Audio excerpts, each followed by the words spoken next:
Yo, what's up? This your boy Derek Brent here of Strike7Sports.com.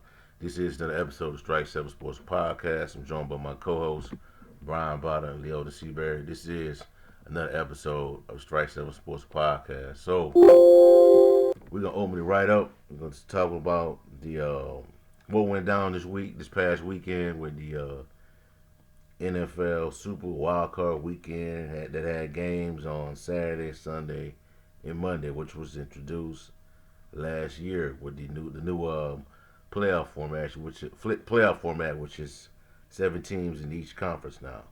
So I just want y'all's what are y'all takeaways from what went down last weekend? Well, I go first. Really, the biggest takeaway was overall was steadiness of Brock Purdy. That was really, something that stood out to me. He played really well. Somebody who obviously biggest moment of his career, probably one of the biggest moments of his life, stepped up, played really good. That was my big time takeaway. But second takeaway was the demise of the Chargers. Really pathetic. It was sweet to watch. It was really great to watch. The Chargers just collapse and just no offense.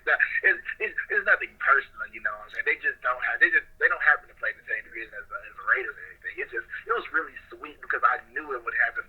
I knew it. The Chargers every time. This is why people don't take the Chargers seriously. Nobody takes them seriously. They have Justin Herbert and that's it. We knew that eventually when the pressure cooker got hot, they was gonna turn off. The stove was gonna be too hot for them. And guess what? Trevor Lawrence was too hot for them. So that was and then my third takeaway, DB, was Trevor Lawrence's reemergence in the second half. When you throw 4 picks, you supposed in a playoff game, you're supposed to lose and you're supposed to get beat bad.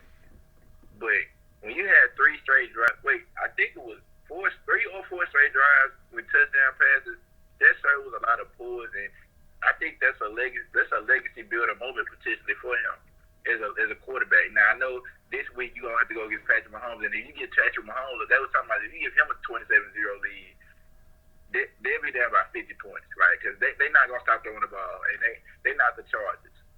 But I do think that Trevor Lawrence has made that step and made that jump, and so it was great to see because a lot of people were asking could he be a potential bust during the season, and he answered those questions. Okay. Yeah, the biggest takeaway was the Chargers probably should have moved off from Brandon Staley, but at least they got rid of Lombardi. What an epic collapse. They should have won that game. But at least they made it to the post. While it was a disappointing loss, embarrassing loss, they technically did make progress this year, so I understand why they didn't get rid of Staley, but Lombardi had to go. The Cowboys, they did what they're supposed to do to a team that was inconsistent in the Bucs. They dominated them. Now let's see what they do against arguably the best team in the NFL on a short week's rest. Let's see what they do. But I was the team that impressed me most. I'll probably say the Cowboys. The Giants, too.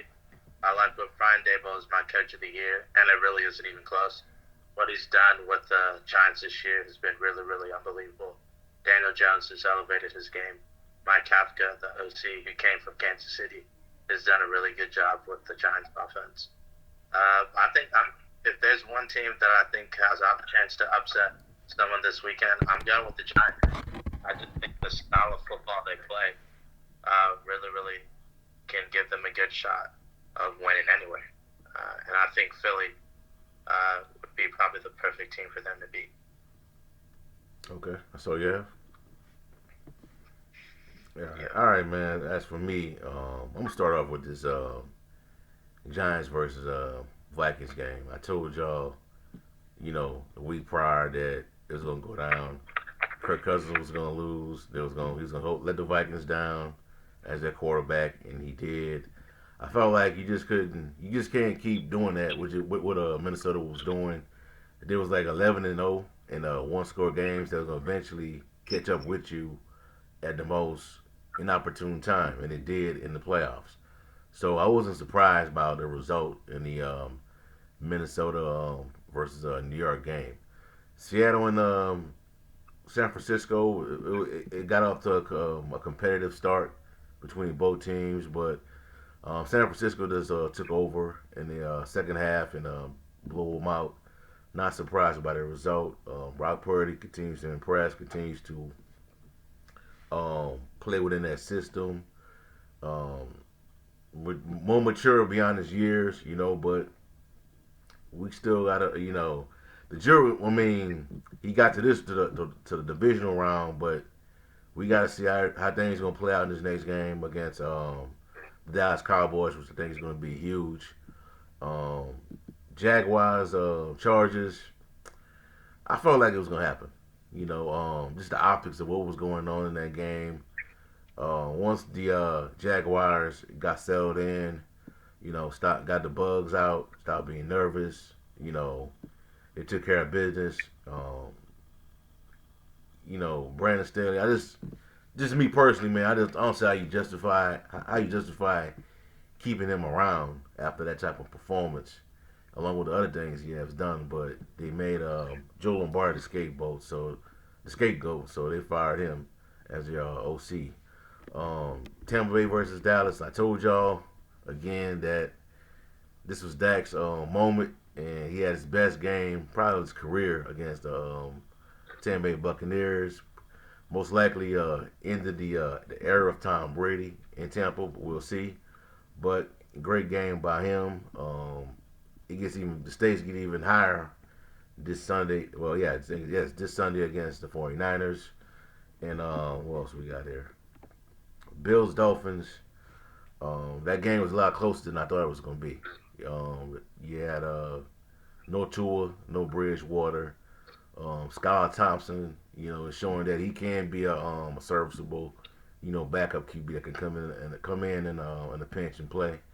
Um, but the Bills took advantage of Mike McDaniel's, you know, lack of playoff experience as a head coach. So we're now going to the divisional round, and looking forward to these games this week between all the teams. So we'll see how everything's going to play out. So I want to segue to this, the Sean Payton stuff, the Sean Payton rumors of him, going to all these different teams. He has met with the Denver Broncos. Well, he did met with the Denver Broncos. He met with the Houston Texans first. Now he's meeting with Dave Tepper of the Carolina Panthers. Reports indicate that he may not go to the Arizona Cardinals, as originally reported by some. And I want to ask y'all this: which team do you believe Sean Payton will be able to turn around really fast between the Texans, the Panthers, and the Broncos? Which one of those teams will have the quickest turnaround under his watch? I'll take this one first. I'll probably go with the Broncos because they have the defense. They just need a respectable offense. And Russell Wilson, worst case scenario, can just be a really good game manager. And then some people take that as insult. It really isn't. You can just have a run-heavy offense and just ask him to throw when you ultimately need to, and just base it off of the run. But yeah, like Kemba23 saying in the chat, I like the Broncos. You get the Broncos? Leo, what you got? Break it up. I go with the Panthers. I think they have the talent overall. You have to. I think you also have to see. You have to see if Sam Darnold's the guy. Keep in mind, the quickest turnaround is going to be the team that is probably the team that has the best chance to make the playoffs of those three. And who has the best chance? It's obviously with the Panthers. So, and also just think about this: the Saints are question marks at quarterback. Buccaneers is Brady going to be there next year. Falcons questions at quarterback. So, if Payton brings his guy, let's say he drafts a guy, or maybe he sees something in Darnold or brings a vet in, they with a few little pieces right there, with that running back committee that they had, they finished real strong by the end of the year. If they keep that, they bring a couple of those guys back, and their defense wasn't bad at all. Defense kept them in a lot of games last year. That's how Darnold said the best after they beat Seattle in the regular season. They won by defense and running the ball. Everybody knows what they were last. And I think they'll probably continue that if Payton sees that. Maybe if it's with Darnold, I think they give Darnold another year. I think if Payton goes, I think he gives Darnold a chance. Maybe he sees a late, Drew Brees last couple of years with the Chargers. I mean, he had to do a lot of interceptions, but then they still brought him to, he brought him to New Orleans. So maybe he's not obviously not Drew Brees, but maybe he sees he's only 25, so you see a late, a mid to kind of late career renaissance for him. So maybe I think it's Carolina because of the circumstances and the fact that they have the least amount to turn around. So you think that if Payton goes to Carolina, he's gonna stay with Darnold? He's not gonna look around. I think it's a possibility. He could look around. He may look around, but Darnold didn't play bad. Darnold played really well last year. He did. When he played. He did. He played well. He played pretty well. He may start afresh because it's a new era, and he may want to bring his quarterback in. That he's through a trade, a veteran, maybe like a Jimmy Garoppolo, or that may be a Derek Carr spot that nobody's talking about. Maybe Carolina wouldn't be too bad. He probably have a good defense. I'll admit that. So I mean, he either brings a veteran in, or maybe he tries to get like a C.J. Stroud or Anthony Richardson type. He's never had Anthony Richardson, which would be the opposite of any quarterback he's had, like a Drew Brees, who was like a small, diminutive guy that wasn't mobile at all, respectfully. But I mean, Anthony Richardson would be that mobile, big quarterback that I think he'd be intrigued by that. Yeah, that's a possibility. I'll say this, man. I'll go on the limb and say this, bro. I think that Texans job, man, could be really intriguing, man, because they got a lot of cap space, a lot of draft picks. You got some young pieces in there he can work with. I think he could get them going really fast. He could get Bryce. He could do a lot, and then that number one overall pick, he could do a lot with that too. You know what I'm saying? If he wanted to go use that to get a veteran, somebody that he likes, he can do that as well. But I think a lot of people also, I hear people say that the Broncos' job is a bad situation. I kind of disagree with that. They got some pieces that he could work with. Carolina got some pieces that he could work with. They got Carolina got two really good young corners that he could that'll be already on his defense. You got Brian Burns, Shaq Thompson, who they might bring back, might not bring back. DJ Moore. Carolina got pieces he could work with. But I think that Texans job, bro. I think, and now if he had to go to Houston, I think he would do a lot better than people expect him to do with that Houston job. Kind of similar to what happened in New Orleans when he came in 06 and they went to they went 10-6 and went to the NFC Championship game. The NFC Championship game. So I think he could turn all three of those teams around. The Texans pretty fast because they already have established pieces on all those teams. All of them are missing a quarterback. Well, I won't say Denver's missing a quarterback, but the Panthers and the Texans are missing a quarterback. I'm not so sure if he decides to stay with Sam Darnold. Sam Darnold, me knowing Sean Payton, Sam Darnold's a little reckless for Sean Payton. A little reckless. The one thing you can't do is turn the football over under his guidance as a head coach. And you're his starting quarterback. You cannot turn the football over. But he might go to Jameis. If Jameis gets released from the Saints. That's a possibility. That's exactly what I was going to bring up. Jameis makes the most sense. He had a lot of success while he's there. Worst case scenario for Jameis is he's a bridge if you draft a quarterback for your next quarterback. But Jameis to the Panthers makes too much sense. Yeah, that's true. All right, so I want to bring this up as well. So Tampa Bay lost to the Dallas Cowboys. Not surprised by it. I don't think y'all are surprised by it as well. Pretty much a combination of everything we have saw from that team. It's just not They weren't in sync an entire season. You know, they just got exposed. Lost pretty bad to the Cowboys. Brady may be gone. So with that being said, you got guys like Mike Evans back, Chris Godwin, Leonard Fournette, um, Levante David, Devin White, Vita Vea, offensive line Tristan Wirfs, Ryan Jensen, Carlton Davis Jr. If you're Tampa Bay, do you blow this up or you try to find another quarterback if Brady decides to go? I'll take this. You find another quarterback. You have too much invested in this to blow it up.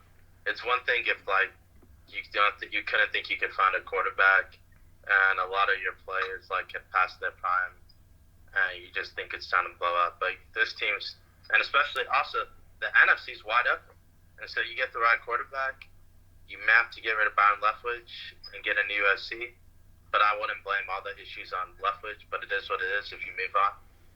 You can be right back in the mix. So if this was the AFC, then maybe I would consider blowing it up.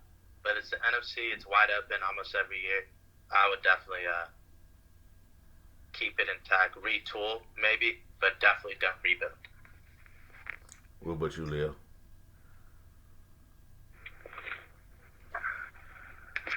I don't know, man. They're in a tough pickle. Yeah, Tampa has a lot of talent, but it's just the question is who's going to be their quarterback next year? And if it's not Brady, who are some of the options that will come there? Because I think they have the talent to win. Like they're still in win now. I think they're a win now team even with or without Brady because of the talent. Now their weakness is their secondary. That's where I think they need the most help at. I think they got two guys that are free agents there. That's where I think they go to in the draft to draft and free agency to solve the most because that secondary looked awful against Dallas. It's been looked awful. It looked awful this season, and Antoine Winfield, Jr., who I think was a part of their Super Bowl team, as a rookie, kind of took his steps back since then. But it's not just all on him as well. It's overall too. And I was surprised they didn't let a few of the defensive coaches go as well. Like I was surprised by that. But another thing I want to point out to y'all. Some people were saying they were surprised they brought Todd Bowles back, but I was just wondering, like, I don't think he was ever on a hot seat regardless because he won the division, and I don't think he was going to get fired regardless. But I do think next year these next 2 years will be a very important for him because I feel that the front office think that this team's going to can win big and with or without Brady. So I think these next 2 years are going to be big for Coach Todd Bowles. So you think they go with Kyle Trask or they go for a guy like a Derek Carr or Jimmy G to fit that offense?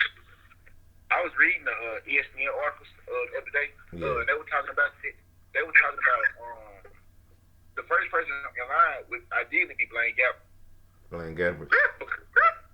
Because with the familiarity with the system and like they were saying in the article, multiple sources they were saying Gabbert's career may have been different. Keep in mind when he got drafted, he went to the Jaguars, a team that was just full of dysfunction. He went to a team that you asking one person, a 20-year-old guy to turn around a team full of dysfunction. He's not going to do that. He never played. Was given a real opportunity to win. So in all these years he's been a backup. Like when Geno Smith was a backup, if you would have told, like Brian, you laughing now, but if you would have told somebody that Geno Smith would have the type of year he had this year as a career backup, you probably would have had the same face that you made now. So what? I never thought Geno breaking the franchise record for passing yards in Seahawks history. Nobody ever saw that coming. Me either. I ain't saw it either. I ain't see that coming. I knew he had a high end backup potential, but I didn't think this guy was going to ever be a starter again. But so you never know. Blaine Gabbert getting the right opportunity in the right situation. He's been a starter. You learn under the best. And shoot, you see Jerry was Jerry Stidham there when Brady was there? Who? Yeah. Stidham was there. And all the Brady's backups historically, most of them have had success in some shape or form. Brissett, Garoppolo, Castle. who else? They pick up some portion of his knowledge and take it in there successfully to their other stops. So Matt Castle. So I mean, let's see what this guy can do. I would think that ideally, it sounds crazy, but he might be the first option, not the best option. Let me bring this up. If Leftwich was staying, I actually wouldn't think that'd be a crazy idea. But Leftwich may leave, and so you're starting from scratch. And so why not? I think they're a sneaky place contender for Lamar Jackson. So I would like to see that. Think about it. You go from the weapons in Baltimore, from the weapons in Tampa Bay. That would be a nice thing to see. But Todd Bowles, he's definitely on the hot seat. If he gets rid of Leftwich, you better find the right OC. And he needs to. One thing I didn't like about him, he was even Troy Aikman mentioned it on the broadcast. He was, maybe it was Jeff Buck. He's really conservative, and there are a lot of opportunities where he needed to go for it that he didn't go for it. He's gonna maybe have to change that approach a little bit, because if they don't get it together, I could see him getting fired. Todd Bowles, yeah. I saw a tweet online the other day saying that maybe the Bears, I think I shared it with y'all too in the chat, that maybe they should send Evans and Godwin to Chicago for some assets, but I don't know. I wouldn't do that. I think that me personally, man, I think you can't blame Todd Bowles and you can't. To a certain extent, you can blame Todd Bowles, but you just can't throw this all on Brian Leftwich, because I'm gonna just bring this back to training camp when Brady went to it was 2 weeks out. He left for 2 weeks of doing training camp to go take care of his business at the vacation. I kind of like felt that as well, because that threw off timing, And I don't care how good you is as an NFL quarterback.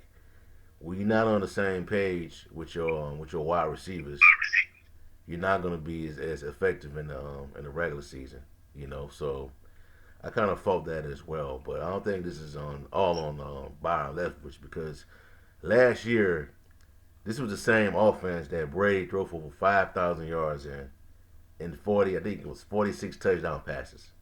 Same offense, and you mean to tell me that they fell off that fast?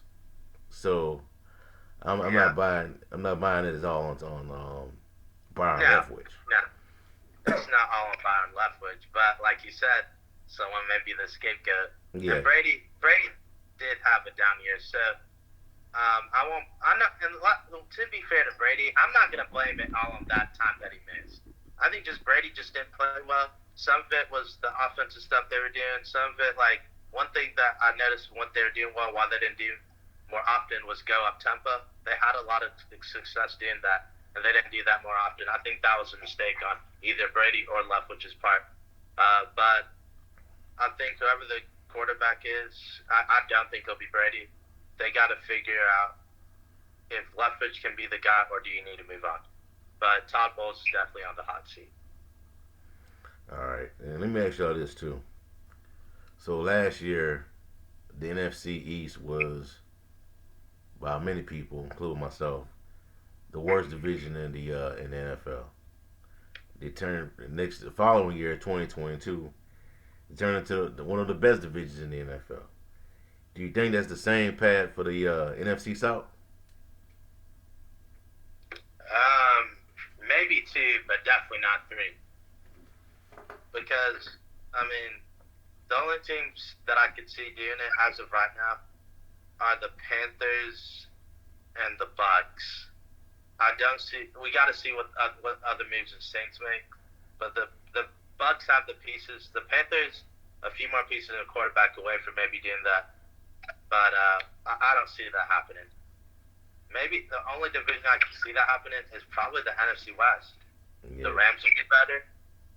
The Seahawks will be legit. I don't know if I don't know if Gino's going to have this good of a year, but if he's like 80% of what he was this year, I think they'll be all right.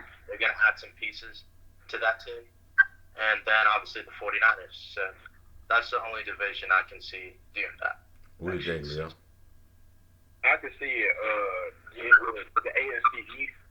You can make this case, an argument that the Jets were really a quarterback away from really, making it. Because I can say it's something. They lost 10 games this year.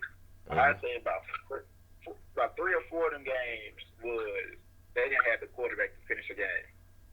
You can make that argument. I mean, of course you said about a lot of teams, but particularly with the Jets, when you got this good of a defense. When the defense is made, they're not going to change their defense. They're not changing. That's going to be, it is what it is on that part. The offense, especially if they get a new offensive coordinator, I think they may, like you said, when they interviewed the last coach of the Broncos. Yeah. Yeah, they interviewed him for the job, and so I think Nathaniel Hackett, he did good with Aaron Rodgers. I mean, of course, he got Aaron Rodgers, but I think if they get him a solid quarterback there, I mean, the Jets, I like the Dolphins in there. I mean, I don't think the Dolphins will take a step back either. If they get a healthy Tua, that's a 10, maybe 11-win team, man. Of course, we know what the Bills are, and then we never counted out Bill Belichick, who's coming back for yet another year. So I think they bring Big Mac Jones back, and I think he may have a really good third year. So I think that division is going to be the most competitive division in my opinion. And yes, I see what you're saying about the NFC West, but you didn't even mention the Cardinals. And when I look at depth of division, I know from 1 to 4, and really you can make an argument that 1 to 4 this year were like from the AFC East were at one point playoff contenders. So that's what I look at the overall depth. I think that's the best division. Okay. All right, man. I'm gonna close it out on this, man. So the Chargers, well, according to reports out there, is that the Chargers will retain Brandon Staley as their head coach going into next season. Do you think the Chargers are selling themselves short by not going after Sean Payton? Yeah, I would have probably moved on from Staley, but I wouldn't have just guaranteed that it would have been Sean Payton.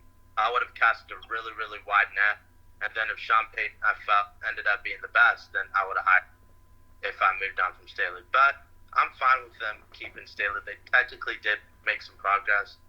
Who they hire as their OC will make or break him and some of his decisions as a head coach and his game manager. But I'm fine with them giving him a shot. And also, we got to remember he's owning it. It's Hispanics. They're not a ownership group that's going to, be hiring, firing. Not saying they won't make big decisions, but this was expected that they were going to bring Staley back. So now you just have to try to build the best staff with Staley you can get. What you got, Leo? I think that I don't think they're selling themselves short at all. I agree with everything Brian said. I do think that big changes offensively are going to, like you said, the offensive coordinator is going to be a huge change. Now, I don't think if they won, I don't think he gets fired. But I mean, that's just casualty of you losing and then the way they did it. I do wonder why. If I'm not mistaken, the defensive coordinator didn't get fired. No, he didn't get fired. Let me clarify one thing. It's a fair case why he didn't get fired, but the number one thing, even though he helps with the defense, Brandon Staley calls the defensive plays. So he should fire himself from that and just be a CEO coach and delegate duties to the offensive coordinator and the defense coordinator.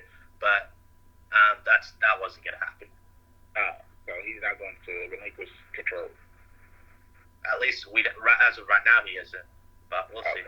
But so yeah, I just think that I don't think they're selling their show short because Brandon Staley, I still think he has an innovator. He's not a bad coach at all.